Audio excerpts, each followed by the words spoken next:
Hey everyone, welcome to episode 46 of PixlFeed Radio, and I'm here with my friend Calvin Correli. Calvin, how you doing? I'm doing great, man. How are you doing? I'm doing all right, man. Just trying to catch up with the day like I was telling you before. For those of you that don't know, Calvin here he's a serial entrepreneur, and he's one of the founder of a tool called Simplero, which is basically a tool that lets you bring all your online business into one place. You can actually do your email marketing. You can do payments and subscriptions, website design and hosting. You can upload all your courses with your membership area. I mean, it does it all, even landing pages, CRM, you name it, it does it all. I love it. That's why I was so interested in having you on, because nowadays, most of us have online businesses. We have like a million different tools, and trying to make them all work together. It's just a mess sometimes trying to make them communicate. So you end up upload your logo in like a ton of different places over and over again. Absolutely. And then you have to use programs like Zapier, which, I love, but, it just makes things complicated. And it doesn't always work 100%. So when you build something like you have here, and it's all in one place designed to work together, that's an amazing thing. So before we get into it and talk a little bit more about the platform, why don't we talk about your background? How did you get started? Were you one of those kids that was, just selling, doing stuff on the side, trying to make money from the beginning? Or were you a late bloomer in the whole entrepreneurship game? No, I kind of was. So I'm 46. So I was born before the PC was invented, way before the internet sort of came to Denmark, where I was born and raised. But I think since I was like 10, 11, 12 years old, I was writing software for money for people. And I made my first MS-DOS program that I was selling as a product back in, 5th or 6th grade or something like that. I only sold 3 copies of it, but I made it. Hey, yeah. Man, that still counts, though. I mean, if you managed to do that, it was real money for me back then. Yeah. I mean, I was born in '80, so I was one of the lucky kids that my dad had an Apple. I think it was an Apple II, and so I started messing with computers at that age, and then it was like an addiction after that. But here's the kicker: I didn't know English. I didn't know English until I moved to the States. So yeah, I'm messing around with this computer. I don't understand, what it says on there. Me. I didn't know any English either. Oh, you didn't either? So, man, no. Where are you from originally? Yeah. Denmark. Oh, Denmark. Okay. So, So computers were actually a big part of what got me to learn English. Me too. There's like if and while and else and all that stuff. And, yeah. Yeah, especially with DOS. Like I used to sit there with an English-Spanish dictionary, and I would try to figure out the commands and to type them into DOS to try to get to do things. And then, and then games and all that stuff, back then the adventure games were all the rage. So you had to actually type in the commands, for those of you that, it's around our age, you remember the Sierra games if you have a computer, like King's Quest and all those good games, so you had to played Leisure Suit Larry. I love Larry. I played all of them growing up, man. I love him. I'm actually friends with the creator on Twitter. Yeah, man, he's awesome. So yeah, I reached out to him one day. He got back to me. It was an amazing conversation that we had. So, but he's on there. He's active. So back then, that's how I did it. It was kind of naughty, wasn't it? What was that? Larry, it was kind of a naughty game, as I recall. Oh yeah, it was kind of a raunchy game, but it was all in good fun. You never got to see anything. Every time you got to the gold, like something will go completely wrong, and it was hilarious. Still, no kids should have been playing it, but I was playing it, so I know my friends were too. So we survived, yeah. So you created your first piece of software, and you sold 3 copies. That's more than I can say, at the beginning. So, and how did it evolve from there? I mean, that was back in elementary school, right? So I think I ended up studying computer science and did some software there as well, mostly for hire, and then moved to the States in 1999, got a job for a company in Boston. And so that was my first time actually really, is kind of the only company I've worked for that wasn't my own or my parents'. Both of my parents had a company each. My mom had a software company that she started in 1980. My dad had a company that did shop fitting for gas stations. So it's kind of that's like very special industry. 2 complete opposite industries. That's interesting, though. Yeah. You got to grow up with the software side of things, the techie side of things, and then the mechanical engineering side of things, how things work. And they're both programmers. So my mom was a chemical engineer, actually, and my dad was a mechanical engineer. And they both realized early on that this computer thing was a thing. And so they got into that business early on, both of them. And that's how they met, was actually through that. So, yeah. That is pretty awesome. They've told me some crazy stories of how they were doing, these big ass computers that's as big as a big room. It takes up the entire room, programming on punch cards. Wow. And they had scheduled time at 3 a.m. So they would sleep in sleeping bags in that building where the computer was. And there was a total of 5 computers in the entire country.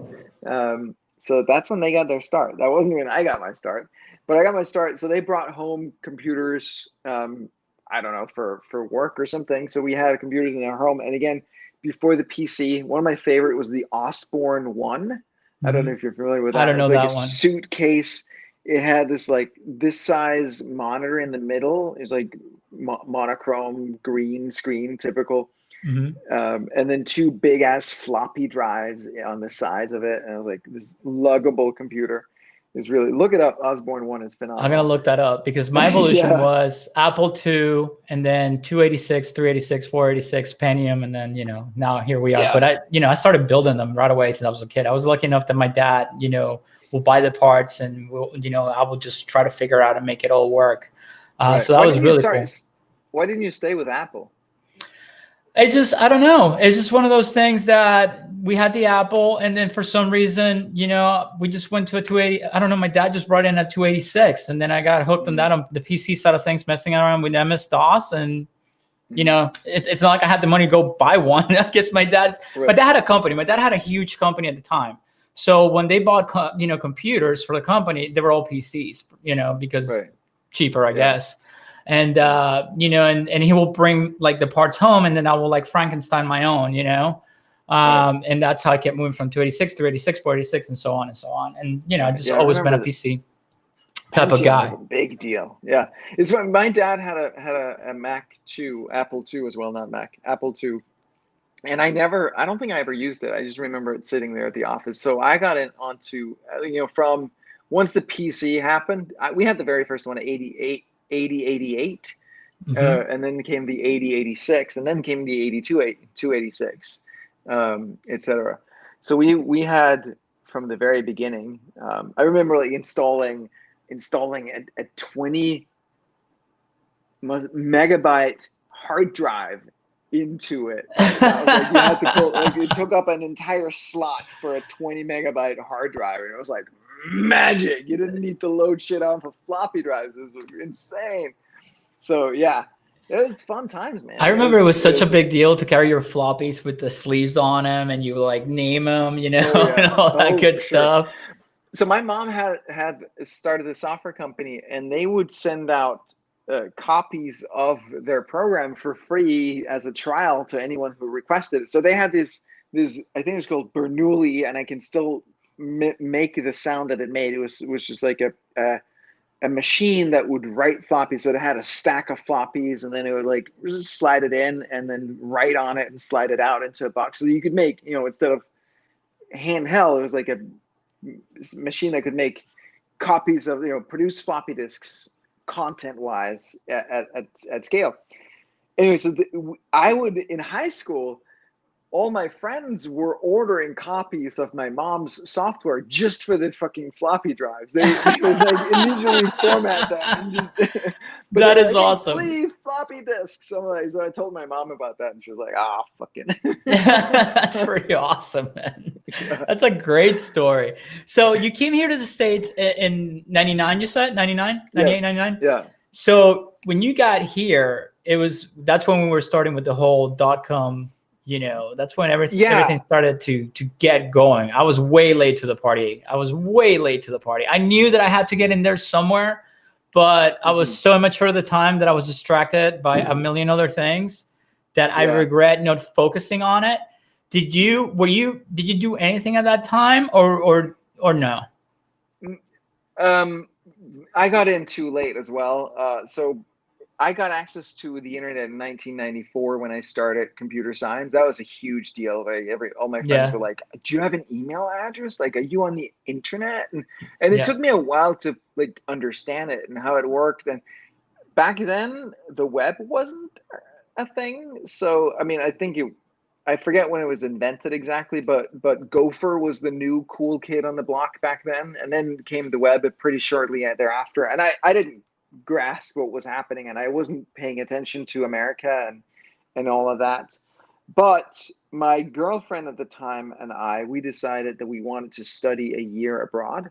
She was majoring in information science, which was essentially human computer interaction, which was my minor, and I was majoring in computer science. And we were like, hey, let's study a year abroad. That's something that everybody in Denmark does usually during a 5-year university stint.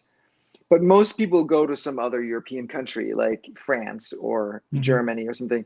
And when you're in software, I'm like, doesn't make any sense. Like, has to be the US. So we ended up in New York. And that's when, I applied to a handful of universities. I actually got accepted to somewhere, I forget. But I was like, why would I pay $20,000-$30,000 in tuition to study here for a year if I can get a job and get paid? And the dot-com boom. At that point, I realized that the dot-com boom was happening.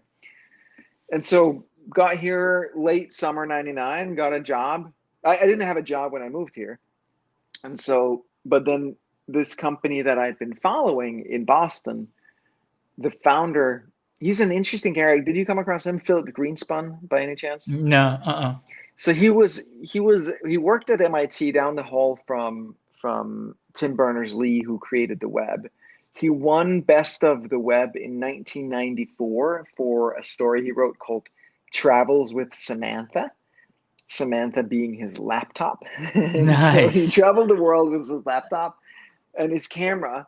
He had created a site called photo.net. And I was really into photography at the time. So I found the site, photo.net, and it was all kinds of articles about, lighting and gear and lenses and like all that stuff. And then on the front page of this site was a link that said, what I've learned from building more than 100 database-backed websites. And I was like, what is a photography dude doing building 100 database-backed websites? And this was in 1998 or something. Right. That was kind of rare. Extremely rare. Like, so yeah. For example, like you were mentioning how you were introduced to the internet. I was, again, one of the few lucky ones who got internet access like in 93 or 94, somewhere on there.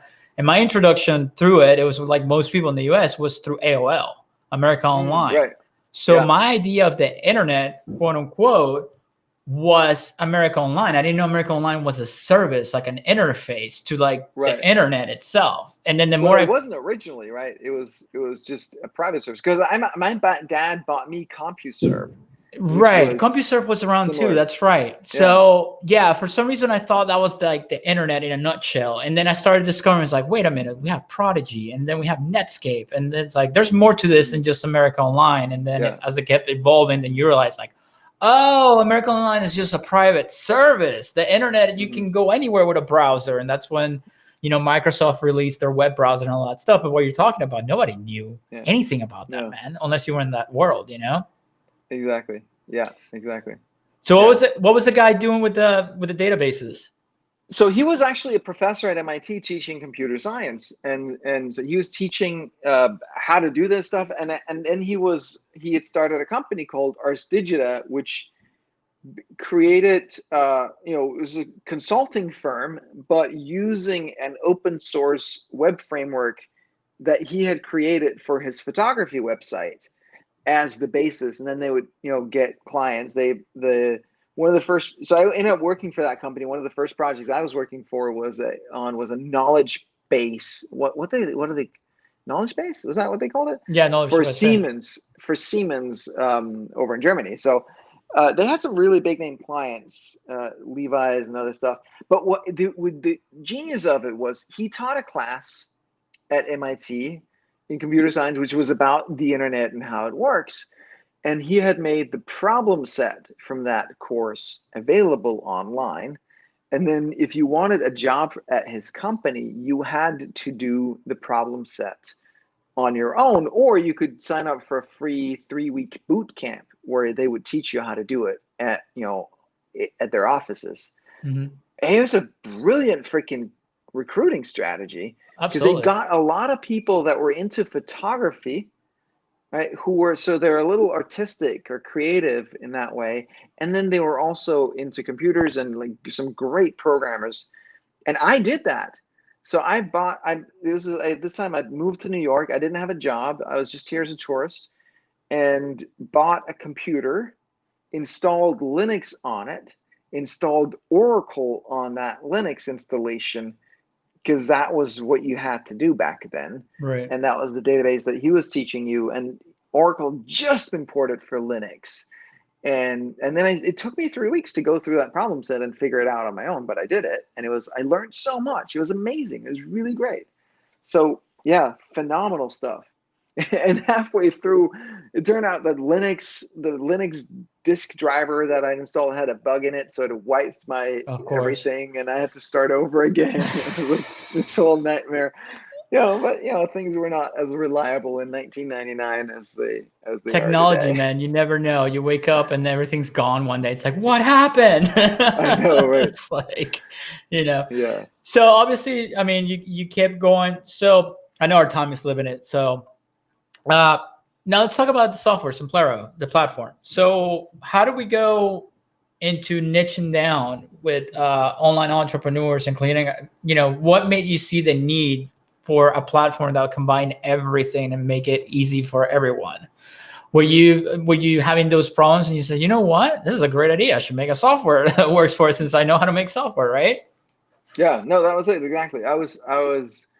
I'd gone through a personal crisis. Like, who am I? What am I here to do? Like, I was in a pretty bad place, and so did a lot of coaching, therapy, etc. myself, and then came to a realization one day. Like, I was sitting down asking myself, what is it I'm here to do? What is my life about? What is my purpose? And what came to me was, I'm here to integrate spirituality and entrepreneurship. So the journey that I've been on about questioning beliefs and mindset, and learning to feel my feelings and unpacking all of the unfelt stuff that had happened to me growing up, right? When stuff happens emotionally that we're not able to deal with, we stuff it inside. We repress it. But they don't go away, these feelings. They're still inside of us, driving us. That trauma, that thing, that event that happened that we couldn't deal with in the moment, it's still driving us today. So that process of getting rid of all of that stuff, so that we can actually be clear, free human beings that know who we are.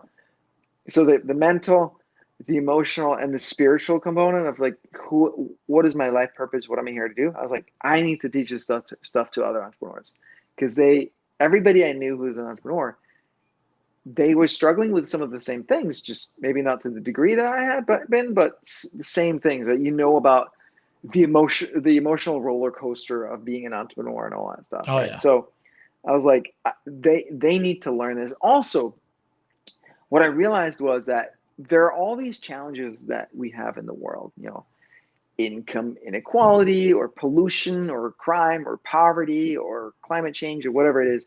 All of them, what is the best way to address those problems? It's not government. It's not, NGOs like Greenpeace, who I was working for at the time. It's business. It's, conscious business owners, founders, entrepreneurs that create products and services that solve these problems for people. That's the best vehicle to get it done. So what do we need? We need more awake, conscious entrepreneurs in the world. So that was what got me into it. I was like, I need to teach this stuff that I've learned to other entrepreneurs, so that they can grow too, so that they can be better entrepreneurs and not get stuck in the mud, and also so that they can be part of the solution to all the big problems that we're facing. All of them solved that way. That's how I feel too, and that's what made me, start the YouTube channel and the podcast and all that stuff, because a lot of people are, well, now it's a lot easier to find the information because of everything we have, but a lot of people feel, from what I've talked to previously, they feel like they're the only ones going through it. And it's like, no, man, we all go through it, especially if you're working for yourself. I had the roller coasters. I had the days of sleepless nights. I had, the stress. It's normal, man. If you think, I tell people all the time, if you want to work, 8 hours a day, go get a job. If you want to work 16 hours a day, then be an entrepreneur 7 days a week, because it's tough. Yeah. It's not easy. And a lot of us, we repress it. We hold it in because we think that if we talk about it, like we're seen as weak. And that's not what's the word I'm looking for? That is not it at all. I mean, it's not. It's okay. We're all human beings, man. And it's a tough road to take for sure, Mm-hmm. Yeah. Especially, if you start late and you have a family and all that stuff, that's a lot of pressure that you have to deal with. And like you said, there's a lot of people out there that have they come up with such great ideas, such great products. They just want to service their clients and make them happy. And a lot of them get stuck. And, and a lot of us, it's like you said, the emotional thing, we're driven by, certain factors that has happened in our past. Like, people ask me all the time, like, why do you work so hard? Like, why are you doing all these things when you don't need to? I'm like, honestly, I have a chip on my shoulder, man, that I need to deal with since I was a kid. I'm not going to go into details here, but let's just say I have a chip on my shoulder that just drives me daily. What are the details? What are the details? I want to know now. Oh, well, I'm not going to go into too many details, but let's just say that I grew up with a lot of money and then it went all away. So I had the good life and then it was taken away. And then it was like, I can't live like this for the rest of my life. I need that life back. And so that's what drives me, But after a certain point, it's not even about the money, because let's face it, you'll make a certain amount of money. And if you live what I call a pretty normal lifestyle, even if you buy a few toys or whatever, your bills are paid. And once your bills are paid, you're happy, man. After that, it's just doing what makes you happy on a daily basis, because materialistic things, they're only going to bring you so much happiness. Like I had an experience where that really brought that home to me, which was that company I worked for in the US. They had a Z4, a BMW Z4 Roadster that I would drive every once in a while, and I loved it. Oh my God, I felt on top of the world in that car. And so and then I moved back to Denmark, and in Denmark, cars cost 3x what they cost in the US because of the taxes, possibly even more. And so the Z4 is just way out of my league. It was impossible for me. And so when I moved back to America, it was the first thing on my shopping list. Like, I'm going to buy a car, I'm going to buy it used, it cost me $30,000 or something like that. It was not ridiculous. Bought it, and I was, oh man, I loved that car. It was so fun driving with the top down, with my beautiful new girlfriend, and it was amazing. And every day, I'd leave it in a parking lot, and I would come back and I'd look around and be like, there's no other car in this entire parking lot that I'd rather own than mine. It's just so awesome. And then one morning I come down from the hotel that we were staying at, and I go down to the parking lot, and the car is there, and it's just a car. Thank you. That's a nice car, but it's just a car. It's so funny that you bring that example up. And I go back upstairs, and I try to come back down again because I'm like, maybe like something is wrong. But no, exactly 2 weeks to the day. 2 weeks I've had it, and it's just it wears off. It wears off. Yeah. It wears off. That's the exact same example that I use with friends. Like, you remember, like, after when you're a teenager, you're salivating for that dream car, and I'm talking about normal dream car that's affordable. I'm not talking about Lamborghinis and Ferraris. If you can get one of those, even better, that's awesome. But I can tell you, from someone who lives in a place where there's a lot of those, they're all going to tell you the same story. You'll get it. You'll be super stoked you get it. And then after a couple weeks, it's just another car. And then you want more, it's like, it never ends. So once you realize that it never ends, and you make amends with yourself, it's like, hey, I don't need all that stuff to be happy. There's a million other things that make me happy. it's, once you're financially secure, again, everything's paid, you don't have to worry about it. You're good, man. You just got to figure out what makes you happy after that. And whether that's work or, hobbies, or I tell people all the time too, listen, you don't have to work 24/7 if you don't want to, if you're already successful. Certain people do that because that's what they love, and that's okay. But not everybody needs to be. I think that kind of culture is toxic lately too, because not everybody's it's wired the same way. I'm not saying don't work hard, but if you don't want to work 24 hours a day, 7 days a week, then don't do it. It's not necessary. No, absolutely. Yeah, it's like what makes you fulfilled ultimately, I think, is always going to be about serving other people in some way, right? It's the difference that you make to other people and that emotional connection that happens as you do that. That's what really fills us up. It's not the stuff, right? It can be. I've noticed for me in terms of activities that I grew up, I was bullied and I was very afraid of other humans because they would say mean and nasty things to me. So I would be home in front of the computer all the time and programming, right? And that's why I got very, very good at programming, because I did that all the time. And that was my safe zone. Like, the computer didn't talk back, right? It didn't, it wasn't nasty. It might not, do what I wanted it to do, but it wasn't being mean. And so as I've grown and as I've cleaned some of that stuff out and, healed some of that old trauma, like, for many, many years, that was my cocoon, was, the computer and programming, and then I can have my own little world there, right? And that's not satisfying anymore, right? Because it was kind of like masturbating in a way, right? It was going all back to an old familiar feeling but it was kind of a very childlike thing for me. Right. And so the more I've come over, gotten that healed, the more that's what brings me joy, is when I can be with other people and serve them in some way, when I can see that something shifts inside of their mind or their head, or just you make that connection, you can feel that you touch other people in some way. Right? That's what I live for now. Yeah, and I'm sure you get some of these messages from people who use your software and the platform. Like, I get them all the time, between the YouTube channel and other platforms as well. It's like, oh my God, you have no idea how you helped me, or oh my God, you helped me change my life. You inspire me to do this. I mean, that makes my day, man. That's why I keep, there's weeks that I want to do videos. There's weeks I'm not in the mood to do 3 YouTube videos about what I do for living, but that's what keeps me going. Then I get that email or that comment, and then of course you get the haters, but the haters I just ignore. I was like, whatever, you're not happy for some X reason, but you'll figure it out, I hope. And the good ones is what keeps you going.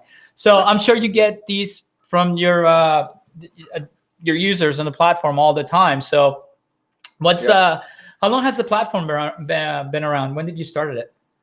I started it. Official start date is the first commit, May 11, 2009. Oh, wow. So 2009. So here we are, 2020, man. You were way ahead combining all this stuff. I was, yeah.